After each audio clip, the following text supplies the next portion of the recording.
Guys, it's the morning of day 29, so I'm having a little pre-workout meal. It's not actually very little. My pre-workout meals keep getting bigger.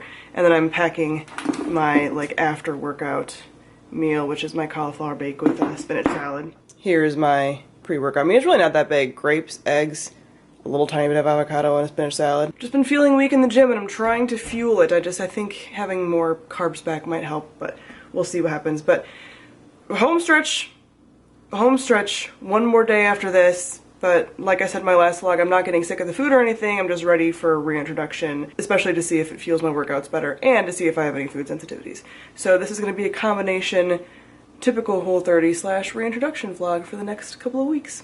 Here's dinner on day 29, something you've seen before, something I've done before. It's super easy. It's salmon, dill salmon with roasted veg, a sweet potato, and salad. I mean, as you guys have seen throughout this entire month, this is a dinner that I make anyway, and it's a dinner I made pretty frequently. Like a fish dinner, or a piece of meat with veg and a sweet potato and a salad is like a stock dinner for me. So mixing it up with simple things and more complicated things is fun. Also for lunch, I had the leftover meal prepped buffalo bowls, and that was amazing. Hello! It's the end of day 29, so it is the end of Whole30 Eve. And pretty much like what I've been saying, I've been still enjoying my food, still not having massive cravings or anything, but I'm ready to start reintroduction. I will be doing about 14 days of reintroduction, 5 of those being actual reintroduction days, I think is how it would work out, because I think my last reintroduction day would be like the 14th or something. Well, my last day of eating Whole30 and everything. But still really kind of doing the intuitive eating thing. So at this point, I've stopped only trying to eat like 3 meals a day with 1 snack, which is kind of what Whole30 recommends. Whole30 actually recommends no snacks, which I never paid attention to because I'm just somebody who likes having little portions between my big meals. And I tried to stop doing that for a long time anyway, and I've just decided that that makes me unhappy. So that's something that intuitive eating tells you to do, you know, like pay attention to your hunger cues and eat when you're hungry. So I've been focusing more on that kind of stuff the last couple of days, but I am actually getting the intuitive eating book, and I'm going to be doing that once Whole30. I mean, I'm sort of trying to implement some of the things that I know about it anyway from listening to like intuitive eating podcasts and stuff like that, and reading some stuff about it that I've done in the last like few days. But yeah, once I reintroduce and figure out if I do have any food sensitivities, and that's going to guide my intuitive eating, because then I'll know intuitively what makes me feel good and what makes me feel bad. And at this point, I'm still thinking that Whole30 eating style, maybe all the meat or something, is not super good because my digestion is like not good, like not normal. So I'm interested to see how that and my progress in the gym improves once Whole30 is done. And this just goes to show that even though a ton of people feel like Whole30 it was the best I've ever felt, I've just felt neutral to like a tick worse. Not horrible, but like a tick worse the whole time. So yeah, we will see what happens when I start reintroducing, but tomorrow is the last day. Still looking forward to my Whole30 food. I'm still going to continue to cook Whole30 food along with other food. I'm going to cook all the food. All the food that makes me feel good, and some of the Whole30 food does make me feel good. I think it's just constant meat all the time that's like red meat is probably not good for anybody's digestion, but I just basically have to do that. Well, I have to do that more than I would. But I was just eating more red meat and pork than I would have normally. And yeah, so we'll see moving forward what I'll be doing, but I'm still going to be showing you obviously reintroduction, and I'm planning that out. A lot of the stuff that I'm reintroducing first, like legumes and stuff, legumes and gluten-free grains are the first couple of days in the alignment. So I have those things in my house already, just packaged up and hidden away. So like quinoa, chickpeas, black beans, peanut butter, those kinds of things. So that's going to be the easiest anyway, and then the other things I have to plan for because I have to go out and buy like some single serving stuff of like dairy and stuff to see. I don't want to waste money on getting like a whole big thing and then oops, turns out my stomach doesn't like dairy or whatever the case may be. And I'll see you tomorrow for the last official Whole30 day, although you'll still be seeing Whole30 food in this vlog because reintroduction only happens every couple days. Breakfast part 1 on the last official day of Whole30. Although, like I've been saying, it feels kind of weird to say it's the last day when I know I'm still going to be eating Whole30 for like 2 more weeks. Here's my last dinner of the official Whole30. So roasted veg, roasted Brussels sprouts and grapes, and a roasted butternut squash stuffed with beef and kale with a cinnamon tahini sauce. So I'll be continuing to eat like this. I just want to keep warning people in case anyone's confused. I'll be mostly continuing to eat like this, but then on reintroduction days, I'll be reintroducing stuff. So tomorrow is legumes, and I'm going to be prepping some stuff for tomorrow, so I will show you what I end up making for tomorrow. So I prepped my food for tomorrow and almost forgot to show you, but this is a avocado tuna salad that is Whole30 compliant, and then I added in the chickpeas. So I've had this tuna salad before and know that I really like it, so just added chickpeas into it. And then this is a totally compliant breakfast, but I figured I'd show you. It's obviously grapes, and then it's some egg cups that are paleo, so totally Whole30 compliant. There's chorizo, spinach, grape tomatoes, and green onions in there. And then for breakfast tomorrow, like before the gym, I think maybe we'll have possibly a hard-boiled egg and an apple with PB2, which is peanut butter that is just powdered that I've had around, because PB2 is what I ate before Whole30. So yeah, that's my peanut butter experiment. And then tomorrow for dinner, I'm thinking I'm going to make spaghetti squash pad thai and add in baked tofu for the other legume property. So that is what I'm thinking for tomorrow. If I had more time in the morning, if I could actually make myself breakfast on the weekend, I would probably make myself like a version of huevos rancheros without the tortillas, because I kind of want to use black beans for a breakfast thing with eggs, because black beans and eggs are great, but I don't have the time tomorrow morning. So I'm testing out legumes via peanuts, peanut butter, chickpeas, and tofu. And that's it for my last day of Whole30. I've had dinner, I am about to head to bed, so this is the last day of Whole30. I'm feeling like actually like really just bloated and kind of like gassy / constipated and not super energized. That's the end of my Whole30. I just wanted to be completely honest that I'm not like, oh my gosh, I feel great, which you guys kind of know anyway. But I just think it's so funny because most people are like, oh my god, I don't even want to go back to eating normally. And I was like, I just want to find out what my food sensitivities are, if I have any, because I want the rest of the food to be open to me, because I felt better before. Not better when I was like binge eating sugar, but week to week I didn't have this like constant bloated digestion thing going on, which I think is probably from all the meat. So we will see how this goes. You will now follow me into reintroduction land. I am really proud of myself because I prepared for this for a long time, but it feels very anticlimactic because I haven't had really like positive effects or anything from it. So while I'm like, yay, I survived, I'm also like, well, it hasn't been bad for me. Like I've said, it's been a step below normal. I haven't felt horrible, but I haven't felt great. And I've enjoyed my food, so I haven't been suffering. So it's just kind of like, nah, I'm done. But now I still have to basically eat Whole30 for like 2 weeks anyway, while I reintegrate stuff. Okay? So follow me along this journey. Hopefully this part will be more interesting with the reintroduction. We'll see. Here's a visual representation in my bullet journal that I did for all of the days. So as you can see, went pretty well. I have this whole key for all of these things that I thought I might experience, and I really barely had to use those colors. As you can see, like, every day was good with some other emotions sometimes mixed in, but that's how well my Whole30 went overall. But again, it's like, it's meh, because it's just like, oh, I had easy days every day. But it wasn't like I felt happy or like crazy tiger blood or anything like that. It's just like, yeah, it was fine. Happy Whole30 reintroduction day 1 legumes. The legumes are like beans, peanuts, tofu, stuff like that. So here's my pre-workout breakfast, a couple of hard-boiled eggs and an apple with some peanut butter. Now this is PB2, which is what I have, which is powdered peanut butter that you add water to. I just checked the label and I didn't realize this because I didn't want to do this. It has sugar in it, very low amount, but it has sugar in the nutrition on the ingredients list. I didn't want to add in sugar if I could help it to most of these things because I don't want something to be sugar related and not the actual food related, you know what I mean? But I didn't go to the grocery store yesterday, I didn't have time to, and I knew that I had a lot of these things, so I didn't need to necessarily.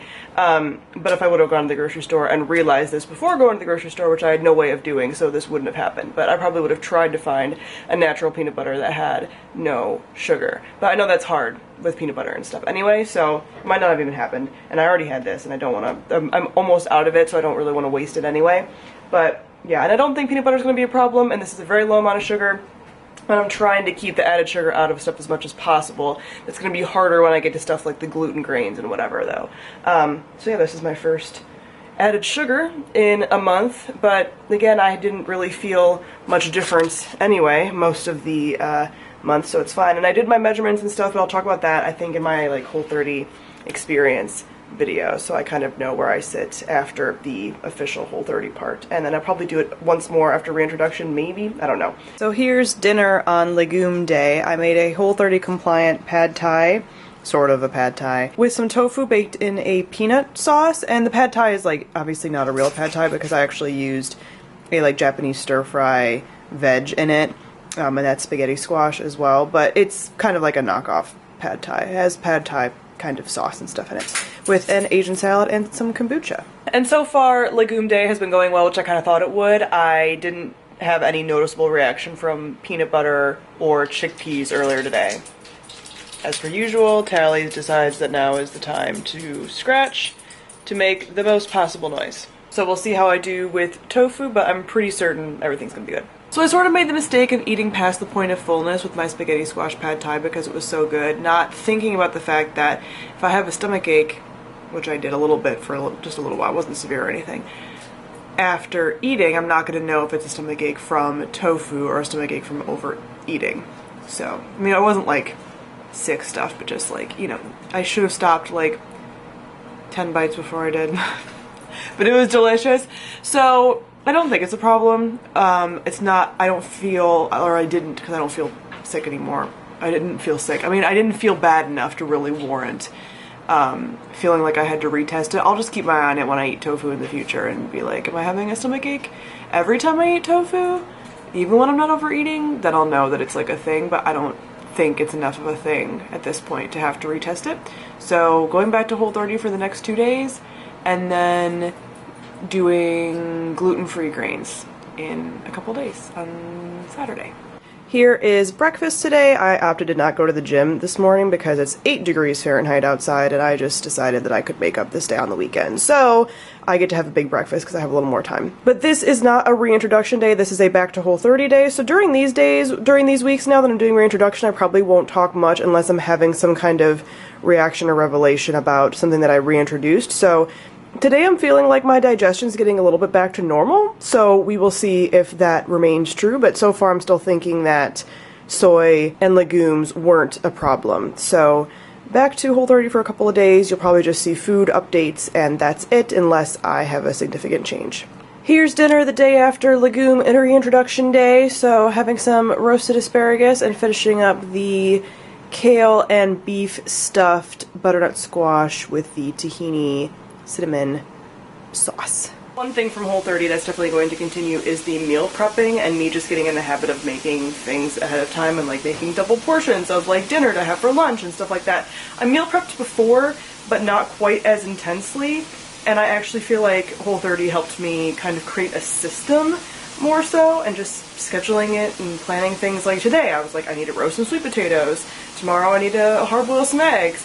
Today I made some food for tomorrow, and this is the sweet potato and apple hash that I've made before that I'm just kind of making because I'm going to know I'm going to want it in the next couple of days. So that is really something that's been helpful about Whole30, and just getting me in the habit of doing that and not being like, oh, I'll just grab something out, which I didn't do much anyway, but meal prepping stuff instead of like grabbing a Campbell's soup or something is really helpful and something that I really enjoy. So I roasted some sweet potatoes, and these containers are lifesavers. You can get them on Amazon. I'll try to remember to link them down below. That's my ghee, and this is the sweet potato and apple hash, although this right now is just the sweet potatoes. Apparently I got sweet potatoes that were yellow. I don't know. And here's my fridge, for example, with a bunch of things prepped up. And that's lunch tomorrow, and some egg cups, and the cauliflower bake. So this makes me happy. And then I can try a variety of foods like all the time, which keeps my palate happy. Here's a kind of thrown together breakfast, day 2 after legumes. So the last of my cauliflower, chorizo, spinach breakfast bake, some of the hash I made last night, small spinach salad because I can't go without it, and maybe some of that half-eaten apple if I feel like having some fruit. So here is dinner the night before reintroducing gluten-free grains. So I've had no negative effects from legumes, which I didn't think that I would, nothing that I've noticed, no big changes or digested things or anything. If anything, I feel just slightly better.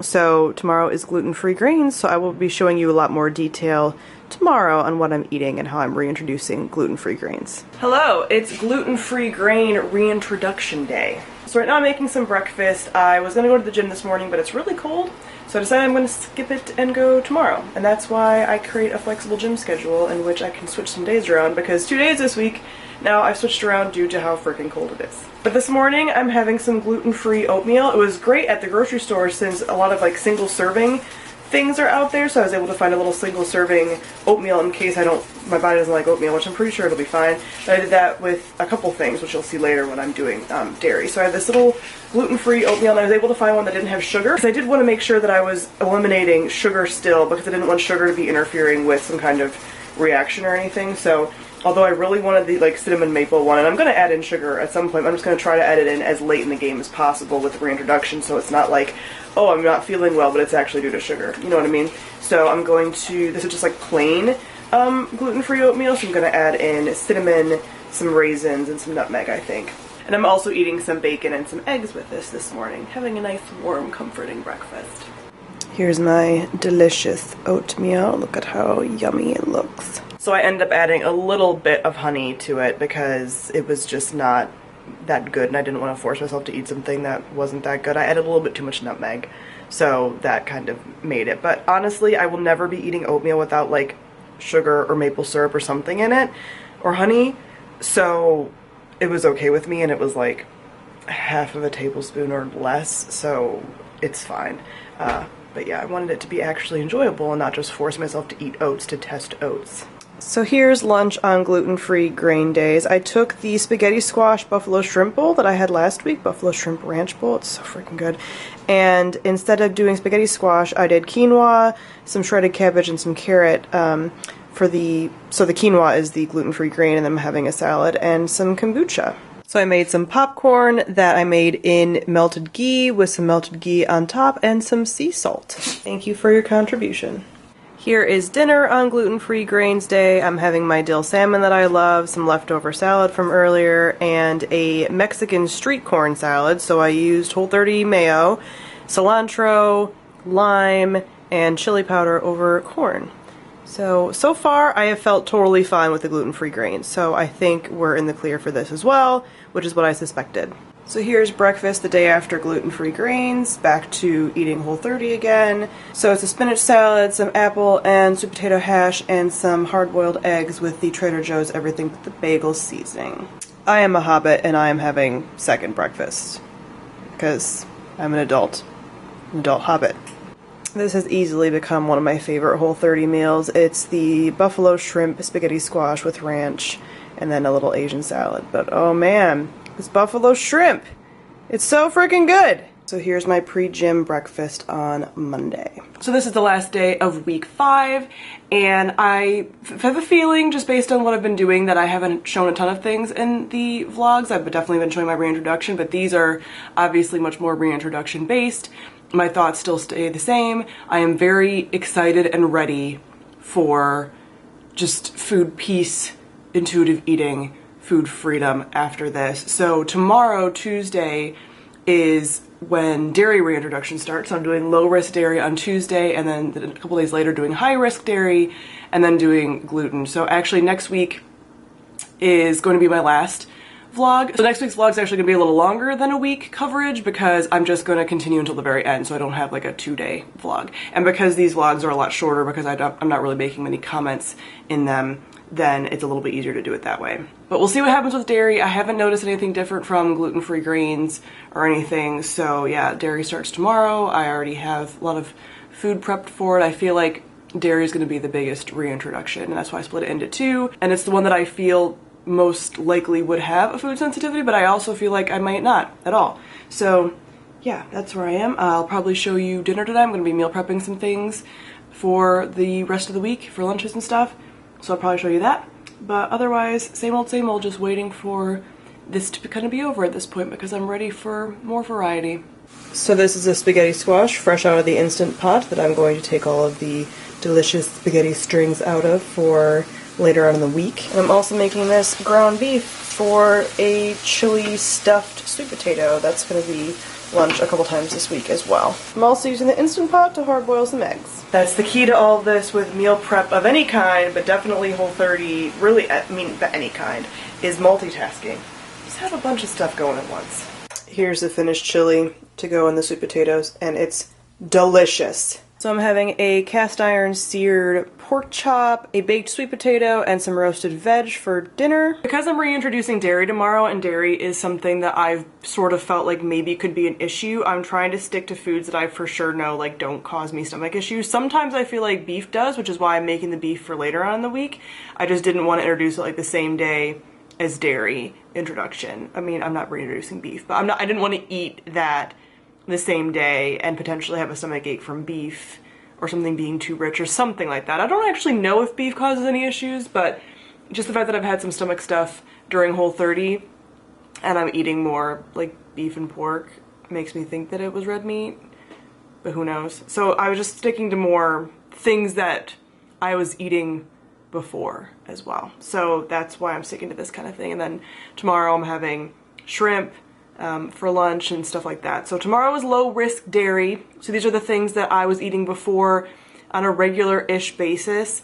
So I don't feel like they were causing a sensitivity the way that the high risk stuff I think might. So tomorrow is like Greek yogurt, cottage cheese, sour cream, and like feta cheese. That's what I'm introducing for low risk. And then high risk dairy is going to be like soft cheese on like a cheeseburger, ice cream. I might have coffee with creamer, but caffeine also fucks with me. So I don't know if that's something that I should do for high risk, but that's a couple days later anyway. So that's what I'm doing for getting ready for dairy tomorrow. Pretty exciting.